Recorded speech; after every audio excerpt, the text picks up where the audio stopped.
வாளறிவு ஊடக நண்பர்களுக்கு வணக்கம். நம்ம போன காணொளியில் மௌரிய பேரரசை பற்றியும் அதை ஆண்ட சந்திரகுப்த மௌரியா மற்றும் அவரோட மகரான பிந்துசாரனை பற்றி நாம் பார்த்தோம்.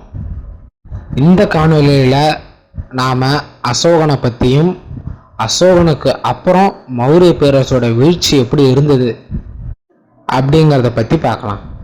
பிந்துசாரன் அவருக்கு அப்புறம் அவருடைய மூத்த மகனான சுசிமா மௌரிய நாட்டின் மன்னனாக வேணும் அப்படின்னு ஆசைப்பட்டார். அதனால் சுசிமாவுக்கு இளவரச பட்டம் கட்டினாங்க அப்படிங்கிறதையும் ஆசீர்வாத ஜோதிடர் அசோகன் உலகம் போற்றும் மாபெரும் மன்னனாக வருவான் அப்படிங்கிறத குறித்து ஆர்வம் சொன்னதாகவும் நாம் போன காணொளியில் பார்த்தோம்.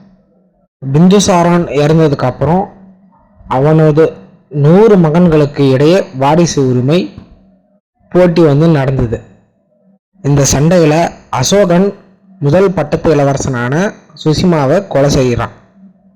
தொடர்ச்சியாக 4 ஆண்டுகள் கிட்ட நடந்த இந்த வாரிசு உரிமை போரில் ராதாகுப்தா அப்படிங்கிற ஒரு அமைச்சர் அசோகனுக்கு உதவியாக இருந்தார். போட்டியில் இருந்த அனைத்து இளவரசர்களையும் கொன்னுட்டு அசோகன் மௌரிய பேரரசுடைய மன்னராக ஆனார். அவரோட சகோதரர்களில் விதசோகர் அப்படிங்கிற ஒருத்தவரை மட்டும் அசோகர் கொல்லாமல் விட்டுட்டாரு. ஏன் அப்படின்னா அவர் அந்த அரசுரிமைக்கு அவர் போட்டி போடலை. அவர் பௌத்த துறவியாக இருந்தார். மன்னராகிறதுக்கு முன்னாடி அசோகன் தட்சசீலம் மற்றும் உஜ்ஜைன் ஆகிய மாகாணங்களுக்கு ஆளுநராக இருந்தார். அசோகன் தன் நாட்டு மக்களோடு கல்வெட்டுகள் மூலம் நேரடி தொடர்பை ஏற்படுத்தினான். அசோக காலத்தில் மௌரிய பேரரசு மேற்கில் இந்து குஷ் முதல் கிழக்கே வங்காளம் வரையும், வடக்கே காஷ்மீர் முதல் தெற்கே மைசூர் வரையும் பரவி இருந்ததாக கூறப்படுகிறது. அது மட்டுமின்றி மேலும் நேபாளம், ஆப்கானிஸ்தான், பலுகிஸ்தான் உள்ளிட்ட பகுதிகளிலும் அசோகன் கைப்பற்றினான். அசோகனோட ஆட்சிக்கு உட்படாமல் தமிழ்நாடு தனியாகவே இயங்கியது. இந்த அசோக மன்னன் வெளியிட்ட பாலை சாசனம் எண் 13 தெற்கில் சோழர்களும் பாண்டியர்களும் ஆட்சி செஞ்சதையும், பாறை சாசனம் 2 கேரளபுத்திரர் மற்றும் சந்திரபுத்திரர் ஆட்சி செய்ததையும் குறிப்பிடுது. கேரளபுத்திரர்கள் என்று வடக்கர்களால் சொல்லப்படுவது நம்ம சேர மன்னர்கள் தான். சந்திரபுத்திரர் அப்படிங்கிறது அதியமான் வம்சத்தை சேர்ந்த மன்னர்களை குறிப்பதாக வரலாற்று ஆசிரியர்கள் கூறுகிறார்கள். அசோகனுடைய வாழ்க்கையை அப்படியே தலைகீழ திருப்பி போட்ட போராக எது கருதப்படுது அப்படின்னா கலிங்க போர் கருதப்படுது. இது கிட்டத்தட்ட கிமு 261 அசோகன் கலிங்க நாட்டின் மீது படையெடுக்கும் போது நடந்த போராகும். கலிங்க நாடு அப்படிங்கிறது தற்போதைய ஒடிசாவாகும். இந்த போரில் 1 லட்சத்துக்கு மேற்பட்ட மக்கள் கொலை செய்யப்பட்டார்கள். 1.5 லட்சத்துக்கு மேற்பட்ட மக்கள் கைதிகளாக சிறைப்பிடிக்கப்பட்டனர். இந்த போரால் பிராமணர்களும் பீக்குகளும் மற்ற துருவனர்களும் அதிகமாக துன்புற்றார்கள். இப்போ இந்த போரின் பயங்கரத்தாலும் எங்கும் செங்குருதி ஓடுறதும் பார்த்த அசோகன் மனம் வருந்தி மக்களுக்கு அமைதியை கொண்டு வரணும் அப்படின்னு சொல்லிட்டு பௌத்த மதத்திற்கு மாறினான். அமைதியை விரும்பி பௌத்த மதத்திற்கு மாறினதுக்கு அப்புறம் அசோக மன்னர் என்ன பண்றான் அப்படின்னாக்கா போர் தொடுக்கிறதெல்லாம் நிறுத்தலாம். இருந்தாலும் அசோகர் இந்த உயிர் கொள்ளாமை அப்படிங்கிற கொள்கையை ஏற்றுக்கிட்டதால இந்த மீனவர்கள் மீன் பிடிக்கக்கூடாது அப்படிங்கிற ஒரு தடையும் விதிச்சான். நிகந்தர் ஒருத்தர் அவருடைய மத தலைவரான ஞானி புத்திரன் என்பவரை வணங்குவது, அதாவது புத்தர் வணங்குவது போல ஒரு ஓவியத்தை வரைஞ்சிருக்கார். நிகந்தர் என்பது ஜெயினர்களை குறிப்பதாகவும் ஞானபுத்திரன் மகாவீரரை குறிப்பதாகவும் வரலாற்று ஆசிரியர்கள் கூறுகிறார்கள். நிகந்தனோட இந்த செயலால் அசோக மன்னர் ஒரு கடுப்பாகவும் கோபத்துக்கும் உள்ளாகிறாரு. அதனால என்ன முடிவு பண்றாரு அப்படின்னாக்கா ஜெயினர்களோட தலைக்கு எவன் கொண்டு வரானோ அவனுக்கு பரிசு அப்படிங்கிறத அறிவிச்சார். அதே மாதிரி 18,000 ஆசீவக துறவிகளை கொல்றதுக்கும் அசோக மன்னர் வந்து ஆணையிட்டார். இதனால ஜைனர் அப்படின்னு நினைச்சு அசோகர் கூட பிறந்த பௌத்தர் ஒருத்தர் வந்து கொண்டுட்டாரு. தன்னுடைய சகோதரனே இந்த மாதிரி இறந்துட்டானே அப்படிங்கிறதால அந்த அசோகன் வந்து அந்த ஆணைகளை வந்து திரும்ப பெற்றுக்கிட்டார். இனிமே அது மாதிரி பண்ண வேணாம்பா அப்படின்னு.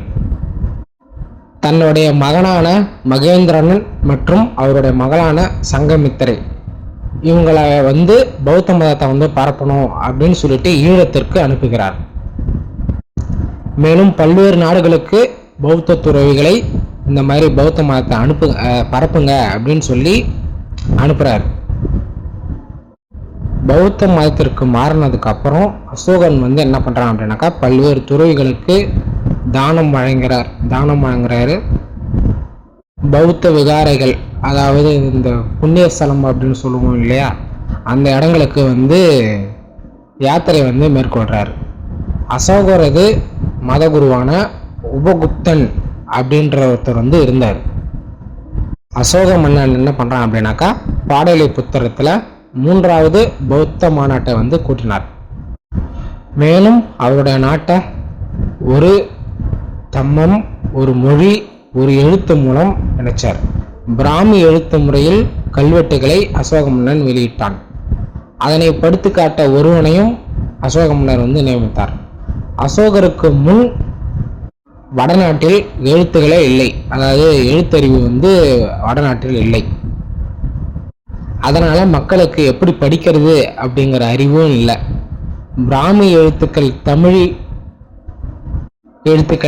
எழுத்துக்களிலிருந்து திருடி உருவாக்கப்பட்டதுதான் பிராமி எழுத்துக்கள். ஆனால் நம்முடைய சங்கி ஆய்வார்கள் என்ன சொல்றாங்க அப்படின்னாக்கா பிராமியிலிருந்து தமிழ் வந்தது அப்படின்னு அவங்க ஒரு உருட்டை வந்து போடுவாங்க. அசோகருடைய சின்னமான அசோகத்தூண் இந்தியாவின் சின்னமாக ஏற்றுக்கொள்ளப்பட்டது, அது நமக்கு தெரிஞ்ச விஷயம்.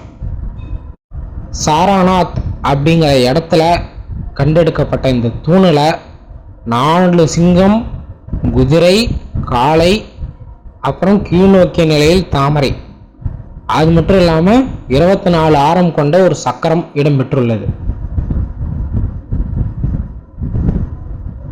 அசோகனுக்கு புத்த சாக்கியா, தர்மசோகா, தேவநம்பியா மற்றும் பியாதாசி போன்ற பட்டப்பெயர்கள் அசோகனுக்கு உண்டு. மகாதேவி, பத்மாதேவி, கருவாக்கி உள்பட பல மனைவிகளும் அவனுக்கு உண்டு. இந்த கருவாக்கியோட மகனான திவாரா இளவரசனாக இருந்தான். கிட்டத்தட்ட கிமு 232 அசோக மன்னன் வந்து மரணமடைகிறான். அசோகருக்கு பின் அவருடைய பேரனான தசரத மௌரியன் வந்து மன்னனாக பதவியேற்றுக் கொள்கிறான். தசரத மௌரியன் காலத்திலேயே கலிங்கம் அவர்களிடமிருந்து கைவிட்டு போனது. தக்கான பகுதிகளை சாதவாகனர் அல்லது ஆந்திரர்கள் ஆண்டனர். வலிமையற்ற அரசர்களோட ஆட்சி காலத்தால் இந்த பேரரசானது வெறும் மகத நாட்டிற்கு மட்டும் சுருக்கப்பட்டது. இறுதியாக புருஷத்ரன் அப்படிங்கிறவன் மகத நாட்டை ஆண்டு கொண்டிருந்த போது அந்நாட்டின் அமைச்சரான புஷ்யமித்ர கங்கா என்பவர் புருஷத்ரனை கொலை செய்து மௌரிய வம்சத்திற்கு ஒரு முடிவுரை எழுதினான். அதோடு மௌரிய வம்சம் முடிவுரைக்கு வருகிறது.